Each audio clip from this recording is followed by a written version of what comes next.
We're back to Don't Be Shy. Look what we're doing, fam. And with Princey. Tell him what we're doing. Welcome back, and today we've got a very special guest, man. One and only. Appreciate it, man. Big up Don't Be Shy podcast. Pleasure to be here, man. It's been a while, Prince. I know, it's been a while, Cam. It's been a while, bro. Been a while. How you been, first and foremost? Good. Same old. Just very busy this year. Yeah. Obviously try to do a lot with music and that, and doing a lot of shows. Obviously I had a kid recently. Congratulations on that. So yeah, I've just still learning how to be a dad. But yeah, life's mad. I'm just trying to balance it all, man. But things are fitting into place and looking pretty well, man. So yeah. Yeah. State who you are for the people that that don't know who you are, first and foremost. Yeah, cool. So I'm Cav. I've been doing music now for about 5 years. Obviously being from Leeds, I grew up on bassline, so most of my stuff's like on bassline. Done a few rap tunes. I've just always had an interest in music since a kid. Just started, something just clicked one day. It became an addiction. Never thought about doing it. I was always a shy kid, you know what I mean? I never really came out my shell. Didn't even think I was good, bro, you know what I'm saying? It was one of them things, like I was writing music, but if someone said, spit a bar, I'd be like, nah, not spitting a bar. Too shy. And then one day, seeing other people doing a few bits, making money from it, and then I knew by hearing them and seeing how good their views are doing, I compared myself to them and thought, yeah, I'm about on the same level. Give it a go. Rest is history, bro. Just enjoying it, you know what I mean? It's just another hobby that's slowly starting to pay off into something else, you know what I mean? Yeah, that's good. Because we've grown up together.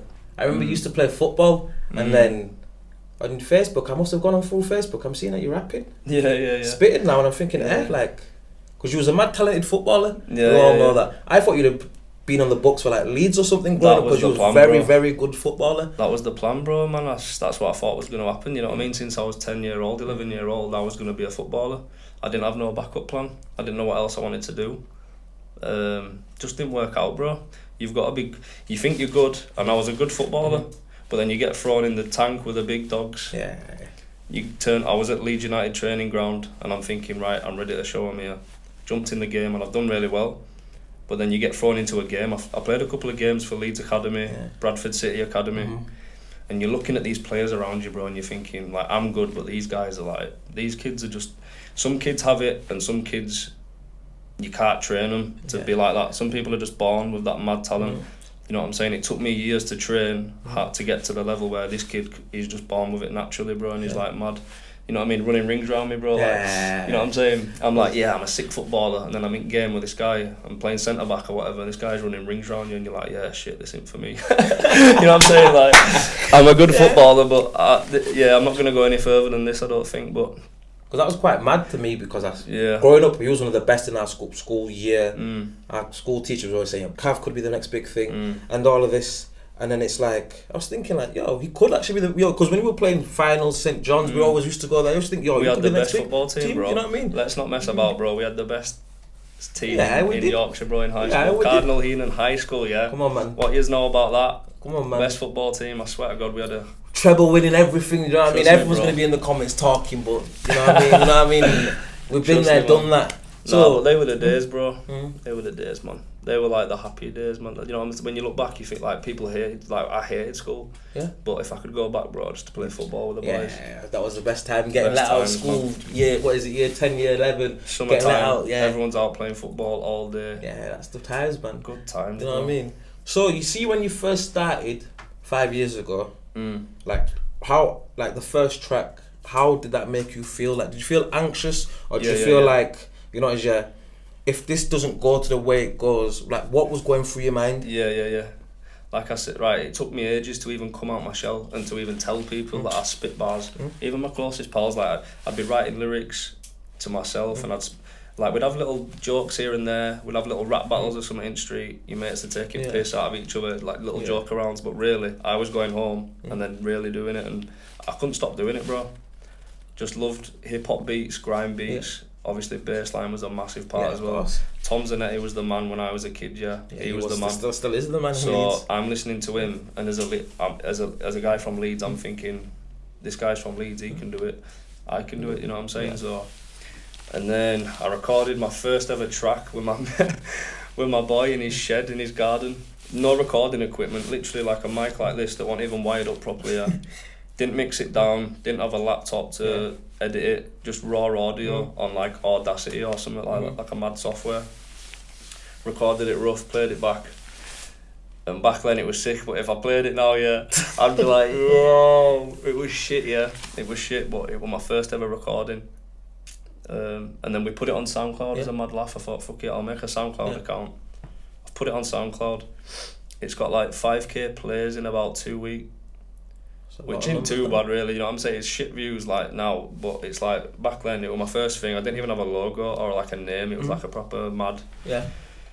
And then everyone just started clicking onto this mad freestyle and clocking me on the stage, and they'd be like, yo, was that you on SoundCloud? I'd be like, yeah. They'd be like, yo, it's hard, you know. And in my head I'm thinking everyone thinks this is shit, like it's embarrassing. You know, everyone's slagging me off, this is shit, I can't be doing music. Everyone, it was the opposite. Everyone was like, yo, this is mad. And obviously, you know me from school, I never did all like that. So I've got people now that are seeing me like, yo, as if that's you, bro. We didn't know you could do that, or we didn't know that was you, you know what I'm saying? Even me, even when I first started listening, because I was listening, I'm thinking, I can't football and now you're spitting. I'm thinking like, it's two different lives, isn't it? That's it, bro, it's mad. Like I say, I never told anyone. Never told anyone, bro, but I always did it as a kid. I always did it. I always wrote bars. I'd have Eminem in my room all day, bro, and I'm rapping fast. I've got Devlin. I'm listening to grime. I'm rapping fast like him, and then eventually I'm learning to listen to instrumentals, and I'm writing my own lyrics.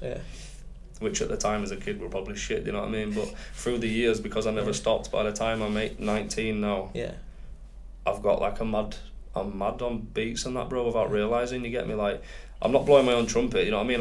I didn't realise that I could actually do it. I always thought I was shit. You know what I'm saying? Until someone said, no, you need to get in the studio, bro, and see you've got something, you know what I mean? And because your first track on your actual YouTube channel accumulated over 3 million views. So when it started accumulating more, like how did it feel hitting the first 1,000, first 10, like stepping stones, like when you hit certain stepping stones, how did you feel from each stepping stone? Yeah, so I never did YouTube for ages. Obviously, I don't know if people know but music videos are not cheap, and I didn't have a lot of money, you get me, for music videos. Like a music video at the time was costing me £600, so that's for one video, and that's for a track that might not blow up. So imagine you're paying £600 for the video, you're paying £200 for recording studio to be mixed and mastered, and the tune might get 2,000 views, it might get 5,000 views. You're throwing that money's a risk. You're risking it. So it either blows up or it don't blow up. So for now, I'm just recording the cheap, easy way, uploading it on SoundCloud, building my SoundCloud a little bit. I'm getting followers on there. I remember one of my tracks hitting 30k, and I was gassed. I was like, yo, 30k is not bad. Let's turn that 30k into 60k. Let's turn that 60 into 100. I'm getting 100k plays now, and now I'm getting people, other rappers that are doing good as well, saying, yo, we should work together, come do a collab, come to Bradford, we'll go to the studio, do a collab. We've started doing that. I've linked up with my boy YA and Marky B in Bradford. We did a tune and it popped off, bro. It went mad. I'm not even from Bradford, by the way. A lot of people think I am, but I'm not yet. But we did a tune called Bradford Army, and that was like, as a local tune in West Yorkshire at the time, it took off. It took off a little bit. It got millions of streams and that. So now their kids are looking at us like, and they're like, yo, who's this Cav kid? You know what I mean?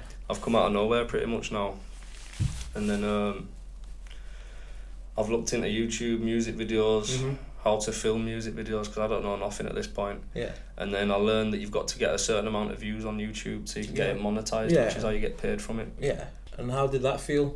Like going into that section where you had to learn how to record a YouTube video for the people, instead of just being recording like no one's seeing you and you're like doing it to yourself, and now you're recording in front of people, and like it was a bit more pressure, bro. It was a bit more awkward and a bit more I'm really doing this kind of thing, because in the studio you're in a booth, you've got the mic, it's just you and the mic. You can come out your shell a little bit. You're not very, like when I first went studio I was nervous. I was really nervous about what the guy mixing it for me, like it might be laughing like, yo, this kid's shit, I don't know, you know what I'm saying?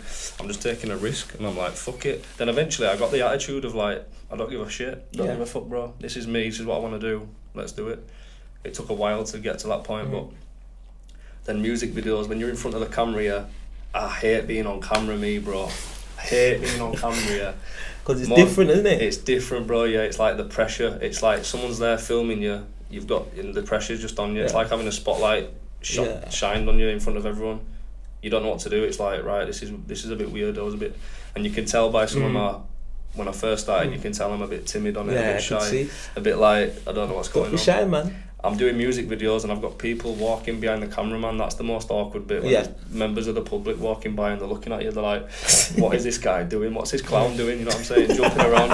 You know what I'm saying? They're embarrassing, bro. And I'm like, yo, I'm going bright red in camera and I'm like, yo, can we film somewhere else? And then eventually you're not bothered because your music starts doing well and then you realise this is for me, man. This is what I'm going to do. Do you know what I mean? So how many takes did it take, your first one, like when you sat down and you actually, how did you think of the scenery? What was going through your mind for that first ever video, like your first ever shoot for YouTube? I just took inspiration from other guys at the time. You know, every artist knows it starts off with all the typical shit. You know, you've got cars, bikes, dogs, people stood in a circle with loads of cars and bikes, basically, bro. It starts like that, doesn't it? And then first ever video on my YouTube channel, it was pissing it down. I had a big plan for the day, the weather were going to be nice, and it rained. So I'm thinking, day's ruined already, pointless even filming it. The camera guy said, Cav, let's just do it, bro. Let's do it. You got to think, how many videos is it when it's raining? Not many, bro. People think it's a bad thing. He's like, it'll be good for the visuals. I'm like, cool, let's do it. A few of the guys came out on the bikes. A lot of people didn't turn up. They were like, Cav, we're not coming, bro. It's pissing it down. I can't be bothered. I was like, cool. And people who didn't come to the video now, when they see the views, they think, yo, we should have gone. It is what it is, bro. They didn't come. And the real ones who have backed me from day one, came out. You know who they are. Shout out Kep, my boy Kep, man. Serious motorbike rider here. Pulled his bike out because he was the only one to pull his bike out, bro. It was pissing it down. Still came out. Real one, man. That's my boy, bro. And he's fucking. We've got all together, little plan. I did the video outside Elland Road. I thought, let's make it a bit of a Leeds theme, rep Leeds a little bit. I've got my Leeds shirt on with name on back. Did the tune. A young kid called GS who's doing good for himself at the minute made the beat. Really good kid, GS. Big up GS Music. Doing really well for himself at the minute, man. Up and coming producer and DJ. He made the beat. It was a banger. I said, right, let's do it. Uploaded it on YouTube. The views started climbing. And it hit 1 million views, and I think in 8 months. How did that feel? So when it hit 1 million views, bro, that was my main goal when I first started. I said, if I can hit 1 million views on a tune, I've done what I've set out to do. You get me? Like, I think that's, in my head at the time, before hitting 1 million views, I thought that's when you'd made it, bro. When you hit 1 million views, you get me? That's what everyone's gassing about. Oh, 1 million views. I'm thinking I'll never get 1 million views, bro. I'm gassed when I see 100k. So 10 times that to me is a big step, and I'm like, it's not, especially on my first video. I'm thinking this video is gonna get 50k, 100k. I'll settle for that, and I'll build up from there, bro. The first video, I think it's on 3.6 mil now. Yeah, I've seen. I was watching it the other day. How does that feel though? Like, there's a few tracks on YouTube over 1 million views. How does that feel? Like now it's more consistent. Like you're getting thousands, even thousands of views. Like, is that in your mind now? That because you've got such a good fan base now. That all like, is it hard to do you feel like the expectations are a lot higher now? Yeah, definitely, bro. Definitely. Then I had another track that hit 1 million, Chava Essentials. Yeah, I think that's. And when it happens the second time, that's when you think, right, this shit's possible now. Like I've done it twice now. I've done the first time, which I thought was impossible, done it. I've done it again the second time. So now 1 million views doesn't seem like a lot now. We need to aim higher. So I've just pushed and pushed and pushed. But people don't realise, not every track. If you hit 3 million views on my first one, that don't mean your next one's going to do mad. You know what I'm saying? It goes up and down. If you look at my views on my YouTube, you can see where different tracks have fluctuated, bro. And it's not always consistent. It is what it is. I can make a tune tomorrow. It could blow up. Massive. Then I could drop another tune. It gets nothing. It happens, bro, and it has happened. It's just about learning from it and learning what people want to hear, learning what's popular, learning what people like to see you do. But it's hard. You don't know. It's literally like a gamble. It's like, I've got a track here. I think it's a banger. Let's upload it. See how it does. And that's it, bro. I didn't promo it. I had nothing. I didn't put any marketing behind it. I didn't pay for people to promo it, share it. Didn't do anything. I just uploaded it to YouTube and left it, and it just did what it did. It's mad. I've done videos where I've put thousands of pounds into video. I've spent $5,000, $6,000 on a music video, and it's done nowhere near as what the video did that I filmed on my phone in the studio. You know what I'm saying? So there's no way of knowing. It's the music industry, man. Some tunes pop, some tunes don't. But as long as you keep firing tracks out and the work rate's there, the rest comes in time. You know what I'm saying? Yeah. So how is it even now? Because you've got on Spotify, I've seen that you had over 200k listeners each month. Monthly listeners. Yeah. So how does that feel like when you look at you, like when you're looking at yourself, like when you go on Spotify, you're like, right, like I've got 200,000+ people like tune into me every month. So is that, how does that make, is that excitement, or is it anxiety, or is it like, for you, like what's the feeling behind that? Yeah, it's good, bro. I mean, I should have put more effort into my Spotify, because like I say, when that first video did what it did, that made me focus on YouTube, and I feel like because I focused on YouTube a bit too much, I missed out on Spotify. A lot of artists and rappers, they focus on doing EPs and albums, putting it on Spotify to get their monthly listeners up. I didn't even know what monthly listeners was really, bro, till later on. And I was like, oh shit, and then I'm looking at all these other rappers, they've got high monthly listeners, and I'm thinking, shit, I should have uploaded. I should have focused on Spotify, because that one that got 3 mil on YouTube, it didn't go on Spotify. I was going to ask that. Due to copyright, so I missed out on a lot of money there. Missed out on a lot of money there with that one, because YouTube, it's harder to get plays. So if it's got 3 mil on YouTube, I can't imagine what it would have done on Spotify. It would have got over 10, it would have got nearly 10 mil or something, so missed out on that one. But I'm just trying to focus on Spotify a bit more and try to get their monthly listeners up. But yeah, 200,000 people a month that decide they want to play me on their playlist and tune into my music, bro.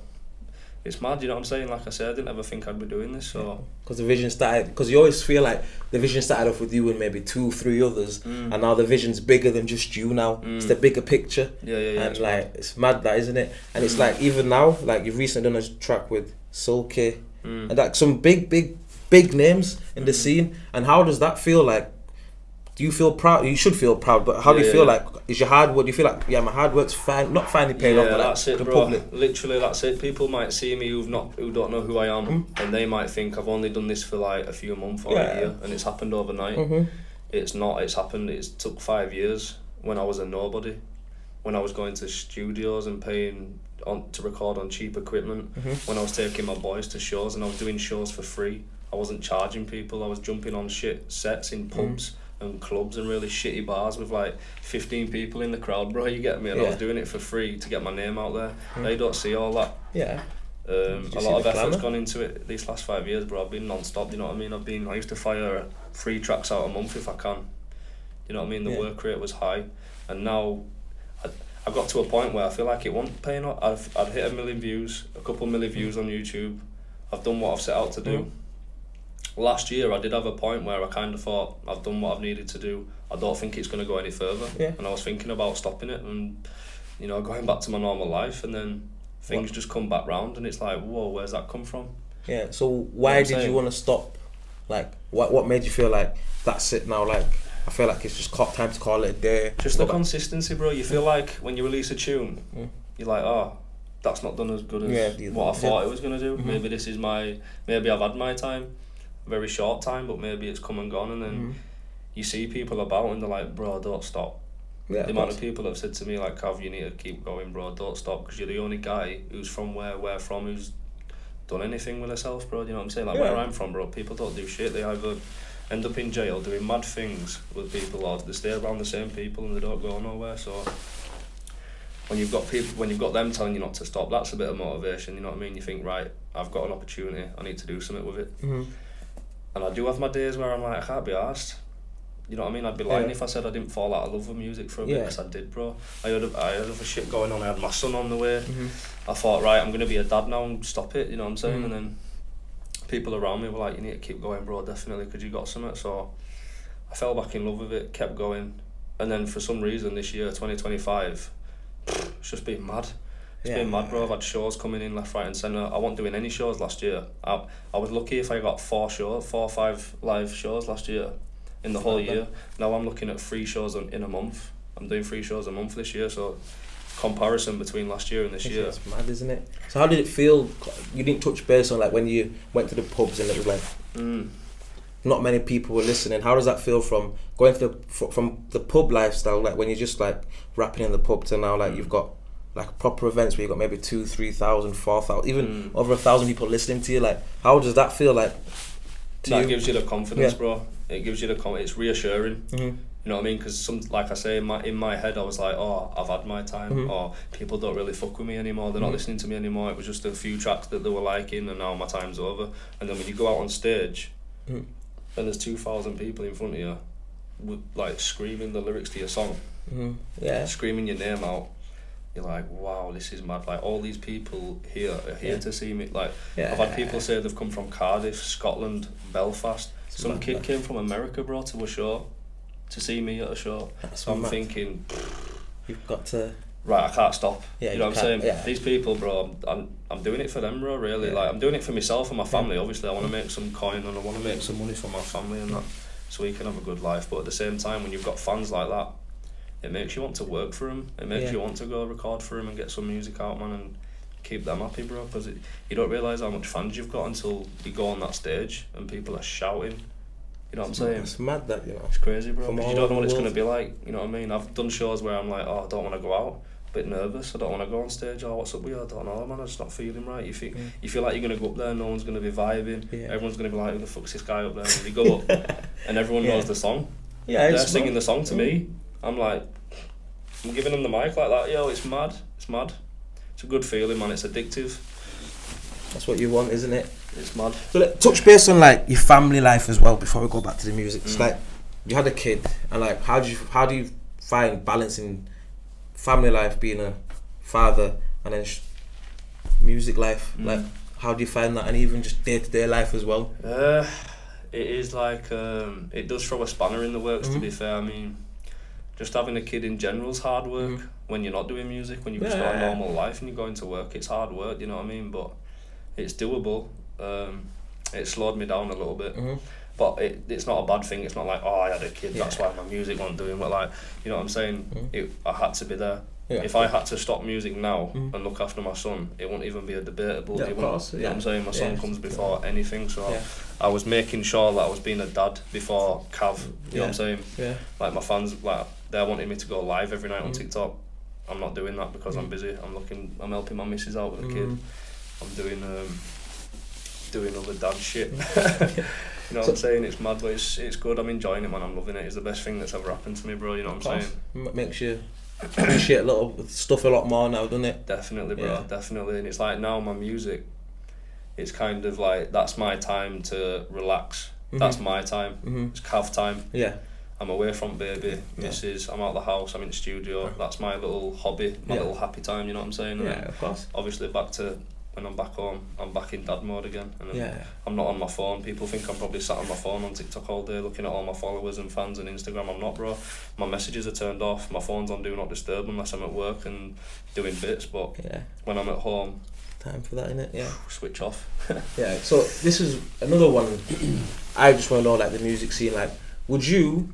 Are you independent? You're independent at the moment? I'm fully independent. I've been independent since I've started. I've had a few offers here and there. I've had a few people wanted to work, but yeah, I've always done everything by myself. Yeah. How does it feel? Would you like to get signed, or would you like to be a bit different? Be the one that, you know, as your idol, this all independently. Yeah. Or like, what's your thought on that?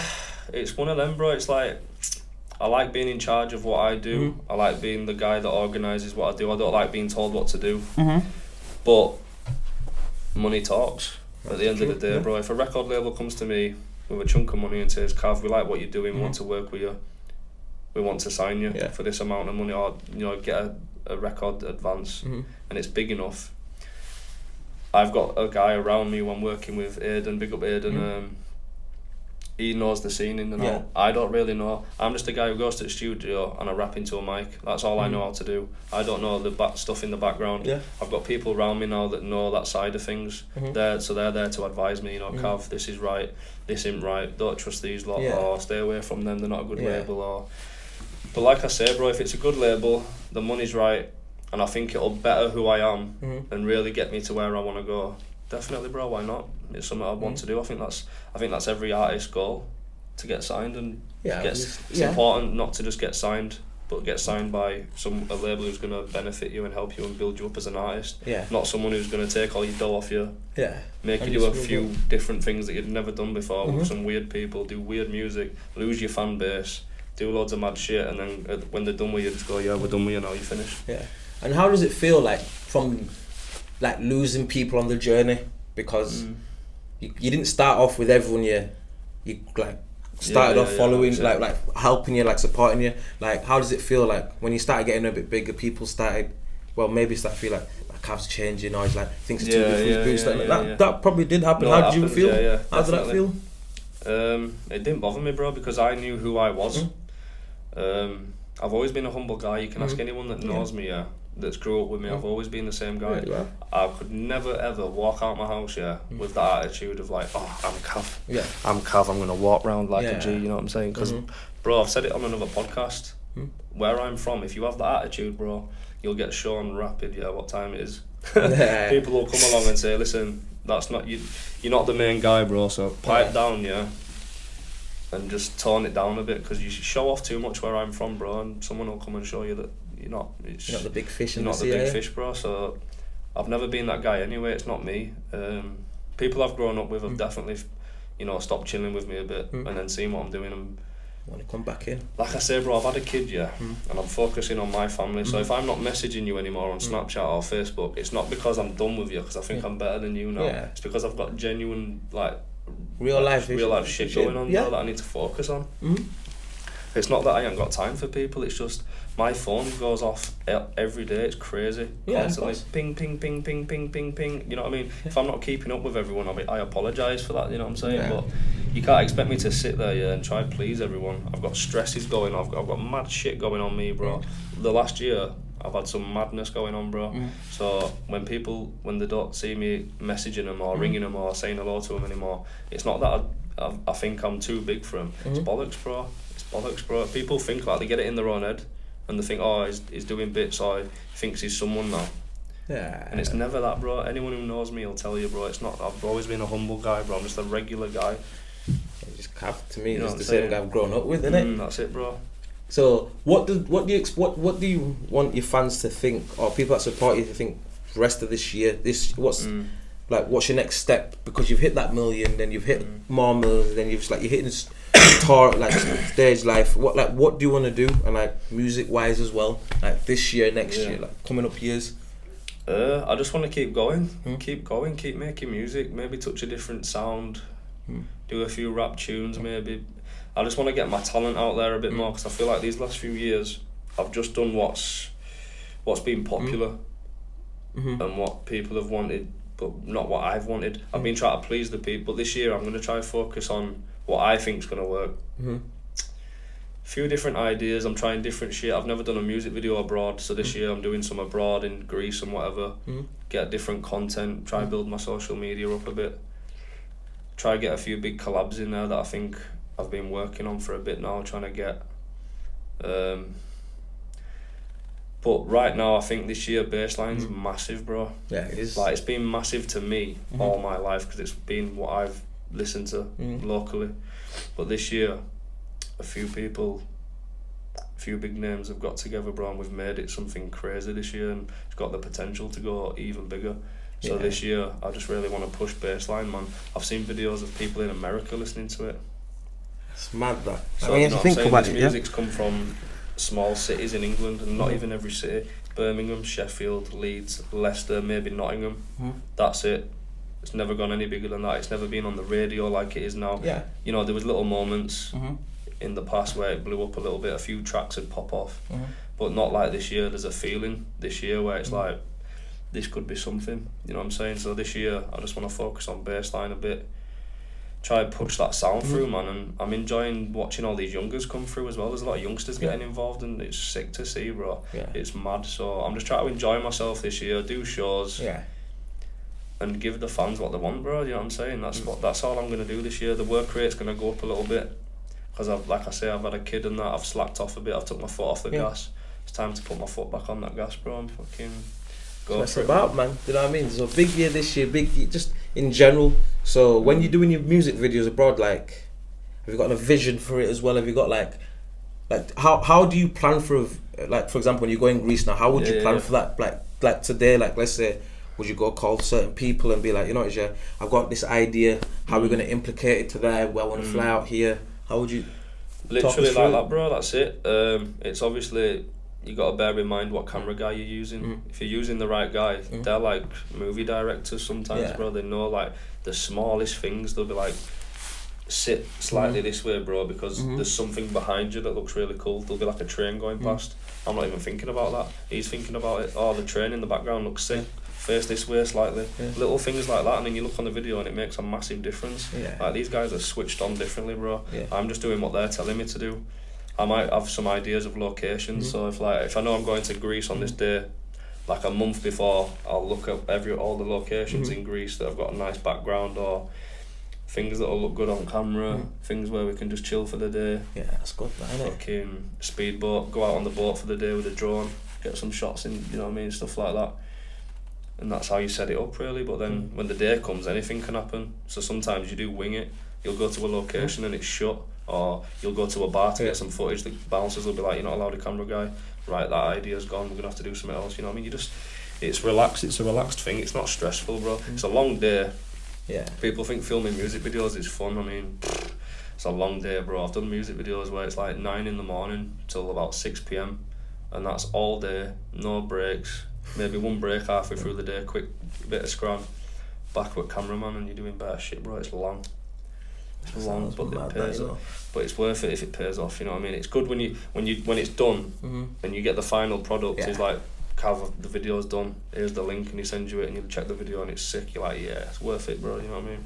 Yeah, that's what it's about, man. That's what it's all about. So, what track? What's your most like influential track to yourself? Not to the viewers, like to yourself. What's your favourite track, and why? I don't know, bro. People ask me this all the time, but it's like, I don't listen to myself, bro. You know what I mean? I don't listen to my own music, but I know what you're saying. Which song do you? The song that's I get most commonly people saying, or they use the sound the most on TikTok, is Chava Essentials, the first one I ever did, and it was just a freestyle in the booth. I had this idea where I grew up on Danny Bond, DJ producer in the bassline speed garage scene. He was a big influence on me as a kid, and he released a CD called Danny Bond Essentials, and it was just loads of different beats. And I kind of thought, if I use all these different classic beats from different producers, chop them up in about every 8 bars, I'll switch the beat. Yeah. I'll have like 15 beats on one track, boom, put them together, and I'll just freestyle completely over the beat. No one's done it before. Let's do it. It was just an idea. Did it, uploaded it, and it popped off, bro. And it was like the first few 8 bars of the song, which are a bit catchy. Yeah. People clocked onto it. It started trending on TikTok and that. And that gets the biggest reaction when I play it live. Gets the biggest reaction as soon as the beat drops. It goes boom, boom, boom, boom, boom, and people go ah. You know what I mean? Because they know it's coming on, and it's like I'd say that one's probably. It's not even the one that's got the most views out of all my releases, but it's the one where people, when I get recognised, they're like, Java Essential. Yeah. Like, yeah. You know what I mean? That's the track, but. I like Pretty Green Eyes, man. That's the one. That's the one I personally enjoyed filming the music video. I've got all these. I'm paying for dancers and stuff. I've never had dancers before. We paid some professional dancers to come. They did all the fire dancing and shit. That was cool. We got all dressed up, all smart in suits and that. It was like that was the first like professional video. Like I say, all the other ones were all just in the street in front of cars and bikes. Typical music video. That one was a bit more professional. We had time slots at different places. We had dancers. We had photography cameras like what you've got set up here. So there's one bar on there. Bad girl, heart colder than Norway. Is that because you made a heart colder than Norway? Yeah. Is that because you made a heart colder than Norway? Is that why? Yeah. No. It wasn't me, bro. Can't take credit for that. Heart colder than Norway. Yeah, that was just a mad bar that I threw in there, bro. But because it's one of my favourite bars off the track still. Yeah, I was just fucking. Like I said, my brain, bro. Sometimes people will say bars to me, and I'm like, did I write that bar? They're like, yeah. They're like, you know what I mean? It's just random. I ain't even thought about it. It's just my brain going boom, boom, boom. Jotted it down. I'm spitting it at mic, and then it's mad. But big up Chad Harrison, man, on that beat. He killed that beat, bro. I've got a few bits coming with Chad this year, so watch out for that. My next release coming up. It's called Who's That, and it's a bassline tune. and it's with Chad Harrison, so watch out for that. We've got a few tracks coming this year with Chad. It's about, man. Consistency is key, man. That's what it's all about, isn't it? That's it, bro. Like I say, I had my foot off that gas a bit. It's back on. It's go time now. I've got some releases sat there. Any time that I get to myself now, it's music. That's what it's about, man. So how long does it take you to write a song and then for you to be like, you know, this is the one I want? Yeah. It's a good question, bro, because when I first started, I used to fire songs out for fun, bro. I could write a full song in about an hour. Easy. I'll put a beat on. I'm not stressed. I'm by myself in my room. I've got music on. I could get a full tune out. Now I'm a dad. I've got other shit going on. My phone's going off constantly. I'm having people. I've got phone calls. It's hard to even. Your brain's got to be at ease, bro, to write lyrics. You can't. I couldn't just pick up my phone now and write lyrics. You've got to be in the zone. I've personally, people will say different shit. Some people go to the studio, they can write bars in the studio just before the recording while the beat's playing. I like to have it ready before I land at the studio, so I don't even need to rehearse. It's a case of I'm that busy these days. I'd say it'd take me a week to get a tune. Like I say, I used to be able to do a tune in one day. Yeah. Now I'm that busy, bro. It's taking me a week to get the first 16 done, and then I'll listen to the track again. If there's a hook, I need to get the hook. The hook's the hardest part to write, because that's the bit that people are going to join in with. You need to make it catchy. You need to make it appealing. Yeah. So that's the hardest bit, bro. That takes the most time. The verses can be just kind of random bars thrown together, really. But I like to put, because I'm getting to that level now, I feel like I'm going up the ladder a bit. I need to make sure my verses are on point. I used to just write bars, record it, release it. I didn't even used to check it to see if I was happy with it. I'm trying to really come down on it now and make sure it's right before it goes out. So then when it's out, I'm not like, shit, I should have changed that, or I should have done it different, or I'm just trying to be more professional about it, bro. I'm spending more time on it. There's no rush. I used to think there was a massive rush. They're in, bro. If it takes me a week to do a track, I'll spend all week on it, making sure each single word is the right word. You know what I'm saying? That's what it's about, man. It's been a pleasure having you, man. Like, appreciate it, man. You know what I mean? Cool, putting Leeds on, man, and even putting me on. Anytime, you know what I mean? man. Anytime, man. Big up Don't Be Shy podcast, man. Everyone subscribe. Make sure you subscribe and check Cav. You know what I mean? More stuff coming for you soon, man. More stuff coming. This year. Everything and anything. You know what I mean? Make sure you get us Cav. Make sure you get us. Make sure, if you like what you see, make sure you share, subscribe, and like. Stay tuned, man. You know what I mean? Appreciate this Cav as well, man. Nice one, bro. Love this. My boy. Come on. Love. Love.